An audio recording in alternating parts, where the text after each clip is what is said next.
Do you know what people most often wish for when they blow out the candles? Not happiness, love, health, or world peace, but money, preferably a lot, and right away. The curious part is how rarely anyone asks, what do I actually need money for? Personally, I earned my first serious money quite early. Then more and more.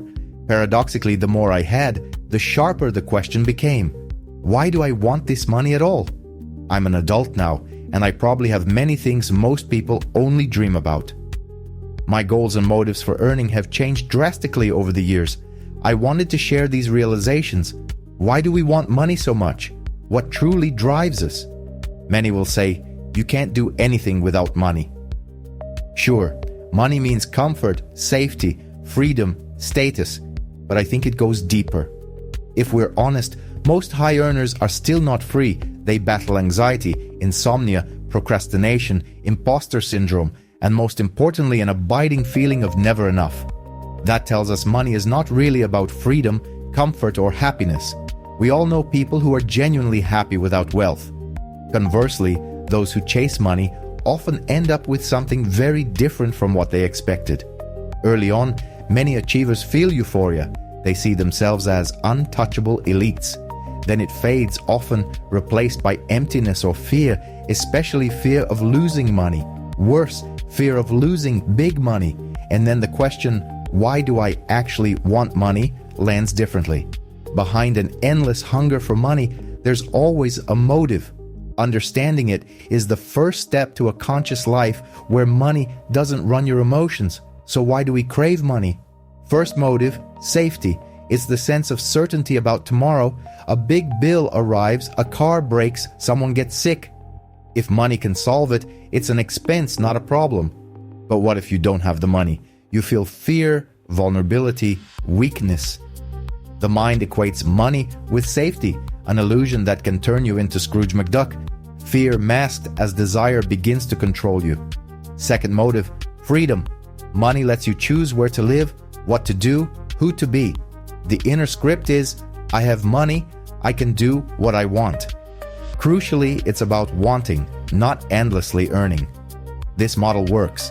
Money buys time, time invested in yourself builds skills, skills reinvested into your work bring more money, round and round, a worthy loop. Third motive, social status. Society often values your bank account more than your inner world. The desire for money can spring from wanting self-respect and to not be worse than others. But often success precedes money. Actors, musicians, writers gain a fan base long before paydays. A person's true worth isn't measured in digits. Fourth motive, money as power. The more money, the more decisions get reduced to because I can. You might not want a second bedroom or oysters flown in by private jet, but why not? This breeds a dangerous illusion of specialness. Lose the money, and the power evaporates just as fast, leaving others' glee, pity, or contempt behind. Fifth idea, money brings happiness. Or does it? Harvard researchers found the opposite. People are happier not when they spend time to make more money, but when they spend money to gain more time. In a study of 100,000 working adults, those who chose time over money reported warmer relationships, higher job satisfaction, and more joy. Remember that at 1 a.m. over your fifth coffee and a burning deadline.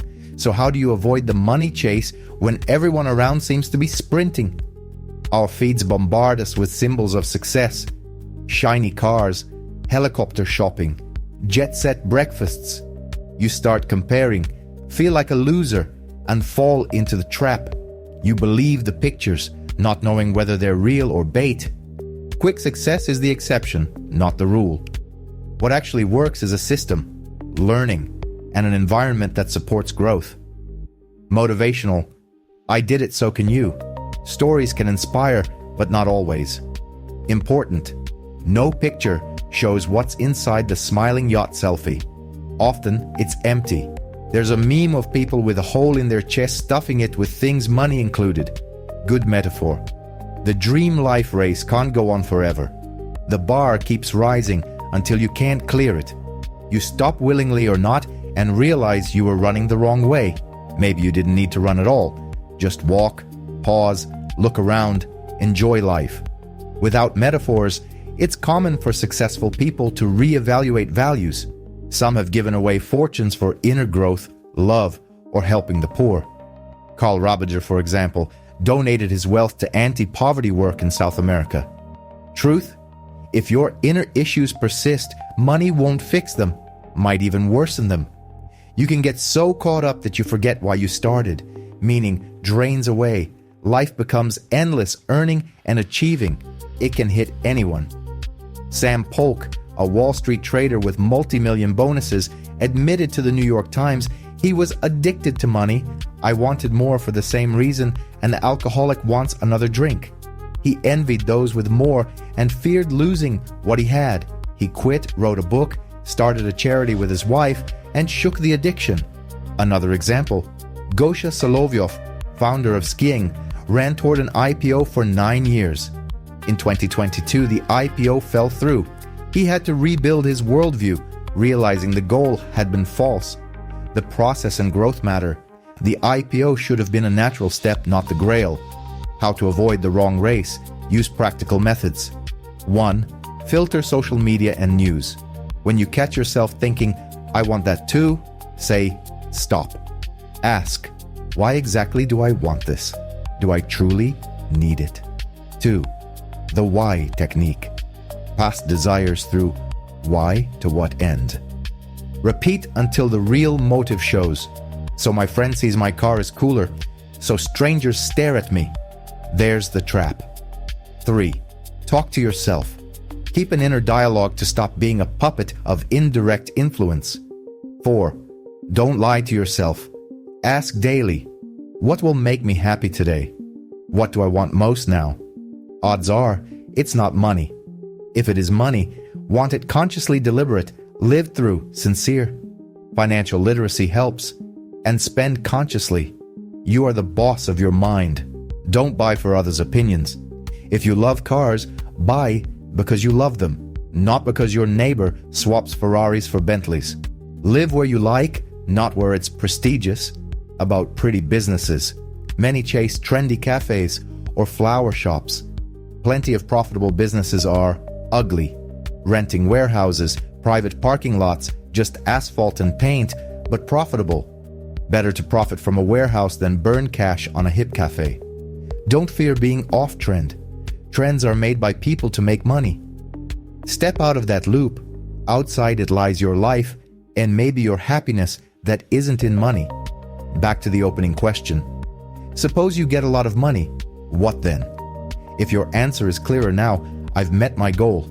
To show that any climb to success should be fueled by your sincere desire, not because you should, but because you want it. No one can force you into false illusions or impose their worldview. I hope this made you think and look for answers inside, not in numbers. Share your insights in the comments. Did you realize why you want money? Which idea resonated most? Like and subscribe. See you in the next videos. Bye.